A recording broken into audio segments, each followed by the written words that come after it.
समय पीछे पीछे भागेगा, अंतकाल जो नारी सिमरे ऐसी चिंता में जो मरे वैश्वा जोगी बनकर। अब भगवान कहते हैं जब तेरे को ऐसा जीवन दे दिया, अब तू ये विषय वासनाएं पूरी कर। अब अगर आप में से कोई वैसा का जीवन जीना चाहता है तो ऐसा सा जीवन वो जिए। और अब क्या रह गया है, अंतकाल जो मंदिर सिमरे, मेरी गद्दी पे कौन बैठेगा, मेरे मंदिर का मालिक कौन बनेगा। अंतकाल जो मंदिर सिमरे ऐसी चिंता में जो मरे क्या होगा, प्रेत जोगी बन। जब लोग कह देते हैं आज की साइंस ये कह रही कोई भूत नहीं होता, कोई प्रेत नहीं होता, और उल्टा कहते भी हैं नहीं नहीं ये तो हम भी मानते हैं, नेगेटिव फोर्सेस तो होती है। भाई एक तरफ तो आप मान रहे हो और आप ना भी मानिए ना, नेगेटिव और पॉजिटिव तो दो तो धाराएं है ही हैं। आपके मानने और ना मानने से क्या होगा, मैं ना मानू नहीं होता तो मेरे मानने से क्या होगा, आप ना माने तो आपके मानने से क्या होगा। दो टाइप की, there are two types of powers in the universe, the first one is negative force and the second one is positive force. और इन दोनों को, नेगेटिव और पॉजिटिव को कंट्रोल करने वाली सत्ता को परम सत्ता कहा जाता है। इतनी बात है। ये लाइट जग रही है आपके सामने, इस लाइट में भी नेगेटिव पॉजिटिव है। तो अगर इस लाइट में नेगेटिव पॉजिटिव है, आपके अंदर जो प्रकाश है, जो लाइट है, उसमें भी नेगेटिव पॉजिटिव होगा। क्योंकि जो आकाश तत्व का अंश है, जो आकाश तत्व का अंश है, आकाश तत्व का अंश, ये light and sound is the part and the parcel of the आकाश तत्व। ये लाइट एंड साउंड जो है ये आकाश तत्व का अंश है। अगर आकाश तत्व हमारे अंदर है तो फिर हमारे अंदर में लाइट एंड साउंड निश्चित है। सो इसलिए साइंस का एक अपना लिमिटेड दायरा है, और जो नेचुरल साइंस है जो मैं आपको बता रहा हूं, इसका दायरा तो लिमिटेड नहीं है। अब साइंस ये कहती है कि H2 plus O2 is equal to H2O, लेकिन अगर एक साइंटिस्ट से पूछे कि H2 और O2 ये किसने बनाया है, ठीक है, आपने पानी की खोज करके ये आपने उसमें से निकाल लिया H2 hydrogen plus O2 oxygen is equal to H2O, पानी बन गया। लेकिन पानी को किसने बनाया, फिर साइंटिस्ट क्या कहेगा, वो हमसे पूछे, हम बताएंगे किसने बनाया है। तो ये दोनों चीजें जो हैं, जो नेचुरल साइंस है और जो भौतिक साइंस है, जो पदार्थवाद की साइंस है, ये दोनों, लेकिन इनमें ये है, हमारे साइंटिस्टों ने भी बहुत खोजें की हैं, उन्होंने भी मनुष्य के जीवन को काफी सुलभ बनाया है, अच्छा बनाया है। लेकिन यही समझ के नहीं बैठना चाहिए भाई हमने बस ये डिग्रीज कर ली है, हम साइंटिस्ट बन गए हैं, बस यही जीवन है। ये तुम्हारा भौतिक जीवन है, ये तुम्हारा लौकिक जीवन है। अभी तुमने अलौकिकता को भी देखना है, परमेश्वर की सत्ता को भी देखना है, परमेश्वर की सत्ता का भी एहसास करना है। जो आपने सीधा सीधा समझना है कि लौकिक और अलौकिक जीवन को, जो मेटेरियलिस्टिक जीवन है और जो इमेटेरियलिस्टिक जो हमारा लाइफ है, दोनों जब तक आपके जो है खुशहाल नहीं होंगे तो हमारा जीवन अधूरा रह जाएगा। लौकिक जीवन अगर खुशहाल नहीं है तो काम चल जाएगा आपका। अगर आपके पास एक अच्छी कोठी महल ना हुआ, आप एक छोटी सी झोपड़ी में रहेंगे तो काम चल जाएगा। जब आप सो जाते हो तो चाहे महल में पड़े हो, चाहे डबल बेड पे पड़े हो, चाहे सिंगल बेड पे पड़े हो, तो आपको कुछ पता ही नहीं होता। और मेरे ख्याल में मैंने ऐसा देखा है कि एक महल में रहने की बजाय अगर आप छोटी झोपड़ी में रहे, उसमें आपको नींद बहुत अच्छी रहेगी, क्योंकि निश्चित होकर सोएंगे। वो भिखारी से पूछा था ना महात्मा बुद्ध ने, रास्ते में जाते जाते जब महात्मा बुद्ध जी जा रहे तो कोई फकीर मिल गया, तो उन्होंने अपना रथ वहां पर रुकवा लिया। महात्मा बुद्ध ने पूछा भाई ये कौन है, तो उसने पूछा प्रभु इसी से पूछ लो कौन है। तो महात्मा बुद्ध ने पूछा प्रभु आप, तो कहता नहीं आप कहाँ रहते हो रात को, कहते मैं तो यही सो जाता हूँ। तो कहते आपकी रात कैसे गुजरती है, वो कहता कुछ आप जैसी गुजरती है और कुछ आपसे भी अच्छी गुजरती है। तो मुझे सोचा यार अजीब बात है, मैं तो राजा का लड़का हूं, ये कौन सी बात है, कुछ मेरे जैसी गुजरती है और कुछ आपसे भी अच्छी गुजरती है। तो महात्मा बुद्ध को वहां से ही मेरा कहने का मतलब, जब तक हमारे अंदर में त्याग भावना नहीं आएगी तब तक हमारे अंदर में वैराग्य भाव नहीं आ सकता। और जब तक आपके अंदर त्याग और वैराग्य भावना नहीं आएगी तब तक ज्ञान नहीं हो सकता। और जब तक आपको ज्ञान नहीं होगा तब तक ध्यान नहीं हो सकता। और जब तक आपका ध्यान नहीं होगा तब तक मुक्ति और मोक्ष के अधिकारी नहीं हो सकते। और जब तक ये सारी चीजें नहीं हुई तो हमारा जीवन निरर्थक चला जाएगा और ये हीरा सा जन्म कौड़ियों के भाव लुट जाएगा, जैसे पूर्व के जन्म लुट गए हैं। तो अब लास्ट वाली जो बात कौन सी बची, अंतकाल जो नारायण सिमरे, ये तो याद है आपको। अब नारायण कैसे सिमरेगा इंसान? जो नारायण का पता होगा तभी सिमरेगा ना।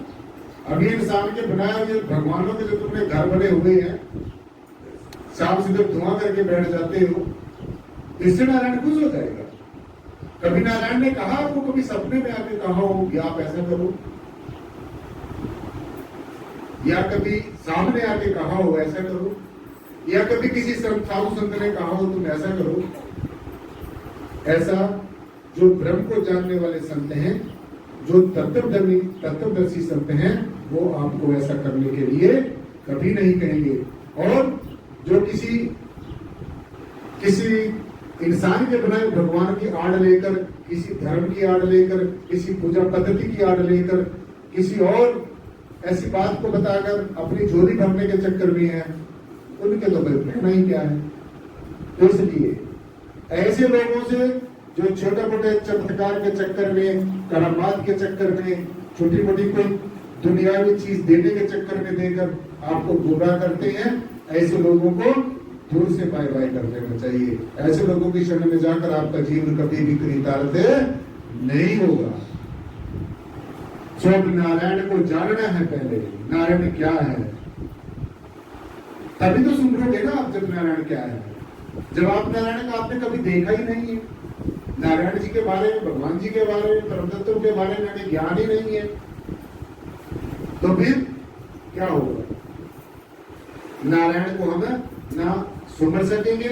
और जब तक कंप्लीट जो नारायण है, जो ब्रह्म है, इसकी आप आराधना नहीं करोगे, साधना नहीं करोगे, ध्यान नहीं करोगे, तो तब तक मोक्ष और मुक्ति वास्तव में तो क्या सपने में भी नहीं मिल सकेगी। और ये मोक्ष और मुक्ति का जो सपना है, ये सपना ही बनकर रह जाएगा। मुंगेरीलाल के सपने बस वही मुंगेरीलाल के सपने बने रहेंगे। मैं ये करूंगा, बस सारा दिन रात यही सोच रहे हैं, मैं फ्यूचर में ये करूंगा, I have done this, I am doing this, I will do this. ये तीनों के तीन जो काल का जो बोझ है ना, वो अपने सिर के ऊपर रख लिया। तो पहले नारायण को जानने के लिए पहले हमने नारायण की पहचान करनी है। नारायण की पहचान करने से, नारायण का ज्ञान करने से, ब्रह्म का ज्ञान करने से, इस जय श्री प्रियतम निर्गुणाकार सर्वाधार विश्वाधार परम तत्व को जानना है, फिर मानना है। क्योंकि अध्यात्म मानने का विषय नहीं है, अध्यात्म जानने का विषय है। जो जानता है वो ही परमेश्वर को प्राप्त होता है। जो परमेश्वर को जानता है, इस ब्रह्म की जिसको पहचान है, वो ही अंततः मोक्ष और मुक्ति का अधिकारी होता है। ऐसा ज्ञानवान महापुरुष ही कैवल्य ज्ञान को प्राप्त होता है। ऐसा ज्ञानवान महापुरुष ही निर्वाण गति को प्राप्त होता है। ये जो दिखावा करने के लिए इनसे कुछ भी बनने वाला नहीं है। जो इंसान किसी इंसान के बनाए भगवान का सहारा लेता है, जो इंसान किसी विशेष इंसान के बनाए हुए धर्म का सहारा लेता है, जो इंसान किसी पंथ ग्रंथ का सहारा लेता है, तो ये समझ लेना कि उसको अपनी वास्तविकता का ज्ञान नहीं हुआ है। जब यहाँ पर राम भी नहीं था, कृष्ण भी नहीं था, शेष भी नहीं था, महेश भी नहीं था, गणेश भी नहीं था, कोई देवी देवता भी नहीं था, पृथ्वी जल वायु अग्नि और आकाश भी नहीं था, तब भी यहाँ पर ये जय श्री प्रीतम निर्गुणाकार सर्वाधार विश्वाधार परम तत्व रोम रोम में रमा हुआ राम, कण कण में रसा हुआ और फंसा हुआ जो ये परम सत्ता है, जो परम चैतन्य सत्ता है, जो ये परम मौन सत्य है, जो ये परम शांत सत्ता है, ये तब भी यहाँ पर जो की त्यों क्या थी? विद्यमान थी, वो मौजूद थी, क्योंकि इसको ओमनीपोटेंट कहा गया है, यानी कि सब जगह यही परम तत्व है, इसके सिवाय दूसरा तत्व कोई नहीं है। तो इसलिए शासक जी, अब आपने सारी होशियारियों को छोड़ना है। भक्ति मार्ग में कोई होशियारी नहीं चलती, कोई चालाकी नहीं चलती, कोई विद्वता नहीं चलती, कोई जाना हेरा फेरी नहीं चलती, कोई दिखावा नहीं चलता, कोई बनावट और सजावट नहीं चलती। इसमें क्या चलता है? क्या चलता है? क्या चलता है?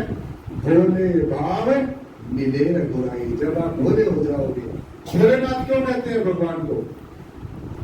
भगवान को भोलेनाथ क्यों कहते हैं? इसीलिए कहते हैं कि जब आप अपने भक्ति भाव इतने मर्मज्ञ हो जाओगे, इतने निर्मोही हो जाओगे, परमेश्वर के जानकार हो जाओगे, तो फिर आपके अंदर भोला भाव आ जाएगा, बच्चों वाला भाव आ जाएगा, फिर आपके अंदर समता और समानता आ जाएगी, फिर आपको परमेश्वर दिखेगा।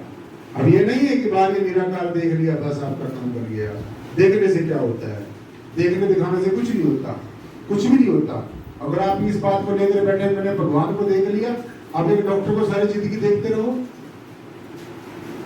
डॉक्टर की दुकान में चक्कर लगाते रहो, क्या आपकी जो दुर्बलता है वो दूर हो जाएगी? क्या आपकी बीमारी दूर हो जाएगी? नहीं होगी। डॉक्टर को देखने के साथ साथ में उसके द्वारा बताई गई औषधि भी लेना जरूरी है, अति जरूरी है। और उसके कहने के अनुसार, ये नहीं है कि डॉक्टर ने कुछ और बताया है, आप अपनी मर्जी से दवाई कुछ और खाते रहो। अल्प सा आहार और सुलभ सी निद्रा, वो भी नहीं भक्ति है कि बस भूखे मर जाओ। कई लोग भूखे मर मर के पैर सजा लेते हैं, खड़े हो गए। भाई ये कौन सी गलती है? ये सब हठ योग है। हठ योग क्या होता है? जैसे बच्चों को अगर कुछ चाहिए ना, फिर वो क्या करेगा? खड़ा खड़ा कूदेगा, साला खड़ा खड़ा रोएगा भी किस तरीके से मेरी मदर मुझे आकर फीड दे दे। ऐसे भक्ति भी होते हैं कई लोग, खड़े खड़े होकर कूदेंगे, तरह तरह के जो है विधियां विधान करेंगे, परमेश्वर हमारे पर खुश हो जाए। तो इसलिए संगत जी, ये बाहर मुख जो कर्म कांड है, इनमें भक्ति, ये भक्ति नहीं है। तो अब तीसरी श्रद्धा कौन सी है? पहली हमारी श्रद्धा कौन सी थी? राजसी श्रद्धा। दूसरी कौन सी थी? सात्विक श्रद्धा। अब तीसरी कौन सी? तामसिक श्रद्धा। इसके बारे में तो ज्यादा डिस्कस ना किया जाए तो अच्छा ही है, क्योंकि इसको बात को तो दबे ही रह देना चाहिए। फिर भी थोड़ा सा मैं इसको सारांश बता दूं, तामसिक श्रद्धा क्या होती है। जब आप सदगुरु के पास आते हैं, क्लास में आते हैं, किसी देवी की आराधना करते हैं, कुछ भी करते हैं, आप हाथ जोड़कर गिड़गिड़ाते हैं, हे प्रभु मैं आपके लिए ऐसा करूंगा, बस ये जो मेरा पड़ोसी है, बस ये आज ही साफ हो जाना चाहिए। या फिर इसकी कोई लात टूट जाए, कोई टांग टूट जाए, इसको कोई बीमारी से ग्रस्त हो जाए, इसका विनाश हो जाए, कुछ भी हो जाए, ऐसी सी बातें जब हमारे मन में आती हैं, तो ये श्रद्धा तो है। भगवान के आगे आप पूजा तो कर रहे हो, लेकिन क्या कर रहे हो? उसका विनाश करने की सोच रहे हो। और किसको कह रहे हैं? किसको कह रहे हो? भगवान को, परमात्मा को। वो तुम्हारा क्या खरीदा हुआ है तुम्हारी बात को मानने का? ये सदगुरु के आगे आप हाथ जोड़ के खड़े हो गए, फला आदमी का ऐसा कर दो जी। सदगुरु क्यों करते हैं ऐसा भाई? परमात्मा ऐसा क्यों करेगा? ऐसा कभी भी नहीं होता है। उल्टा होता क्या है? अगर मैं किसी के बारे में उल्टा सोचूंगा, नेगेटिव सोचूंगा, तो उल्टा उसका असर मेरे ऊपर ही होगा। क्यों? क्योंकि पहले वो जो ऐसा नेगेटिविटी का विचार है वो मेरे अंदर आया, पहले उसका इंप्रेशन मेरे अंदर में पड़ेगा, और फिर मैं जिसके बारे में सोचूंगा वो उसको स्वीकार नहीं करेगा, और वो नेगेटिविटी वापस होकर मेरे पास ही आ जाएगी, क्योंकि ये प्रकृति का नियम है। This is called the fundamental of the nature is just to reciprocate, लेन और दे। जैसा प्रकृति को दोगे वैसा ही प्रकृति आपको दे। तो तामसिक श्रद्धा, कई साधु संत भी जो है ना इन चीजों के वशीभूत होते हैं, रीतियों सीधियां करते हैं, शमशान में बैठे हैं, सारा काला मुंह कर रखा है, दुनिया भर के फंडे, और ये सोचते हैं कि बस मेरे को ऐसी शक्ति मिल जाए कि बस मैं आज ही कर दूं है। वो सारी चीजें, चलो उसने कुछ प्राप्त कर भी ली तो उससे क्या होगा, दूसरे का भी विनाश कर दिया और फिर अपना भी विनाश कर दिया। पहले तो अपना ही विनाश हुआ ना, अपने अंदर वो विचार आए हैं, फिर दूसरे का विचार होगा। तो 3 तरह की जो श्रद्धा है जो मैंने आपको अर्ज की और आपने बड़ी भांति श्रवण की। पहली कौन सी? राजसी श्रद्धा, दूसरी कौन सी? सात्विक श्रद्धा, और तीसरी कौन सी? तामसिक श्रद्धा। तो इन तीनों तरह की श्रद्धा, इनमें सबसे श्रेष्ठ कौन सी श्रद्धा है? सात्विक श्रद्धा है। और सबसे खतरनाक कौन सी है? तामसिक श्रद्धा है। उससे दूसरे 2 लेवल कौन सी है? राजसी श्रद्धा है। लेकिन सात्विक, राजसी, सात्विक और तामसिक श्रद्धा से भी श्रेष्ठ क्या है? ये जो निर्गुण और निराकार की भक्ति है, ये जो ब्रह्म का ज्ञान है, जो आपको ये परा विद्या बताई जाती है, ये सारी विद्याओं की सरताज विद्या है। तो इन सारी की सारी श्रद्धाओं से बचना है। सात्विक श्रद्धा से भी आपको अहंकार हो जाएगा बाद में, इससे भी बचना है।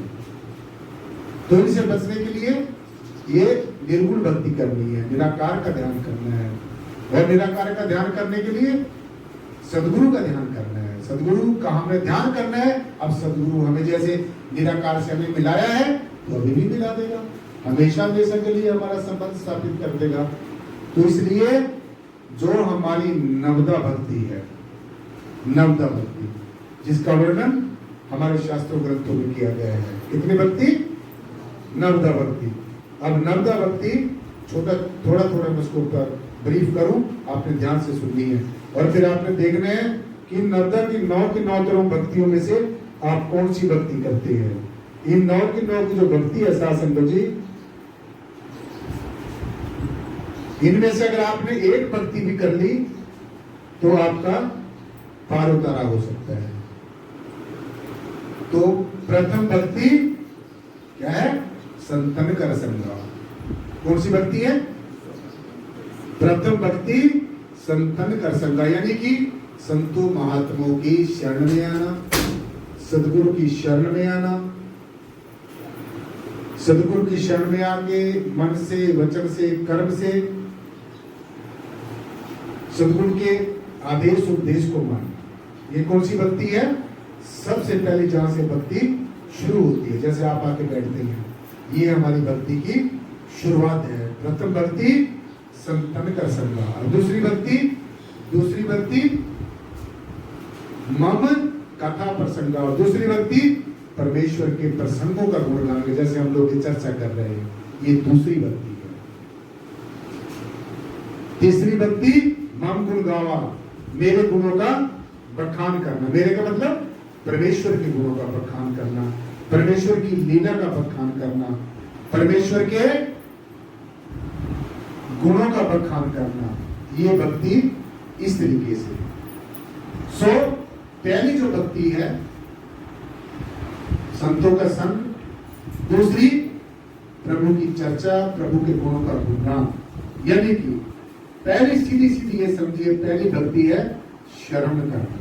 अब ध्यान से सुन रहे हैं, पहली भक्ति कौन सी है? श्रवण करना। क्या है? श्रवण करना, सुनना। श्रवण करना, सुनना। जो इंसान परमेश्वर की जहां पर चर्चा होती है, गुणगान होता है, प्रभु की लीला का बखान होता है, उसको अनन्य भाव से सुनता है। ये भी भक्ति है। पहली भक्ति श्रवण करना, सुनना, अनन्य भाव से। तो इस भक्ति का राही कौन हुआ? इस भक्ति पे चलने वाला कौन हुआ है? राजा परीक्षित हुए। आपने सुना होगा कि सुखदेव मुनि ने उनको कितने दिन भागवत सुनाई? 7 दिन। राजा परीक्षित शरण भक्ति के माहिर हुए हैं। लेकिन ऐसे नहीं है कि यहाँ पर बैठ के चर्चा सुनी और जाते हुए कपड़े झाड़ कर यहीं पर चले गए और नीचे जाकर फिर बस मैं कौन और तू कौन। ये शर्म भक्ति नहीं है, ये शर्म भक्ति नहीं है। शर्म भक्ति का जो मार्मिक हुआ है, मर्मक हुआ है, वो राजा दीक्षित हुए हैं। अपना सारा राजपाट छोड़कर, सब कुछ छोड़कर एक सप्ताह सुखदेव मुनि के सानिध्य में जाकर मन से, वचन से, कर्म से उसने शर्म भक्ति की। तो अगर शर्म भक्ति करनी है तो आप तो एक हफ्ते की बजाय मेरे ख्याल में कई साल हो गए आप तो सुनते हो। अब आप अपने अंतर में झांक कर देखो। अब सुखदेव मुनि तो आपको भागवत सुनाने के लिए आ नहीं सकता, तो वही प्रथा चली हुई है जहां पर भी भागवत होती है वो एक सप्ताह की होती है। ऐसे होता है ना। तो पहली जो भक्ति है संतों के साथ में बैठकर, प्रथम भक्ति संतन कर संगा। पहले भक्ति संतों के साथ में बैठकर, संतों के सानिध्य में बैठकर इस भक्ति को श्रवण करना, मन से, वचन से, कर्म से पूरा समर्पित भाव से श्रवण करना। और जिसका मैंने बताया जो उदाहरण है वो राजा दीक्षित हुए हैं। तो अगर श्रवण करने वाली भक्ति करनी है तो ऐसी होनी चाहिए। अब दूसरी भक्ति सुनो। दूसरी भक्ति है सुमिरन करना। मेरे ख्याल में कोई भी साधु संत ऐसा नहीं होगा जो ये नहीं कहता होगा सुमिरन करो। कहते हैं ना, सब संत ये भी कहते हैं कि सत्संग में आओ, यानी कि श्रवण भक्ति करो। दूसरा, सब संत महात्मा ये भी कहते हैं कि सुमिरन करो। अब जिसका आप सुमिरन करेंगे वहीं चले जाएंगे। संसार का सुमिरन करेंगे तो निराकार की तरफ पीठ हो जाएगी, संसार की तरफ मुख हो जाएगा, तो संसार में तो फंसेंगे। और अगर सदगुरु का ज्ञान हमारे ऊपर अप्लाई हो गया तो फिर संसार की तरफ हमारी पीठ हो जाएगी और निराकार की तरफ हमारा मुख हो जाएगा, तो हम निराकार के पास पहुंच जाएंगे। सीधी सी बात। तो दूसरी भक्ति सुननी है। दूसरी भक्ति कौन सी है? सुमिरन करना। पहली कौन सी थी? श्रवण करना, श्रवण करना, सुनना।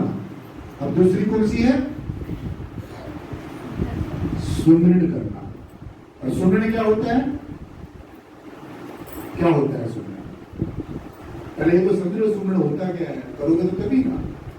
सुमिरन होता है to remember the same thing again and again without any agitation, without any interruption, continually. When you will remember the same thing continually, then automatically you will reach your destination.